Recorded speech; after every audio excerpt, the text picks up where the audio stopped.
林市とあります。これ宮崎県です。宮崎県。地上カメラが出ています。おお。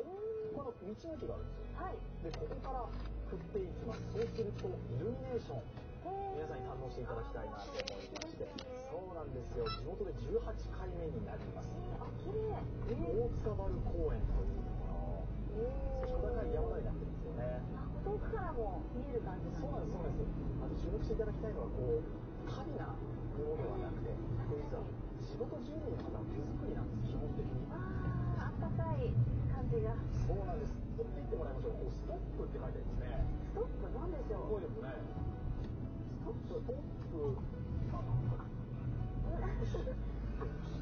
ロナってコロナへの思いが込められていて、そうなんです。毎年少し違う形で楽しませてくれているということなんです。思いが詰まってますね。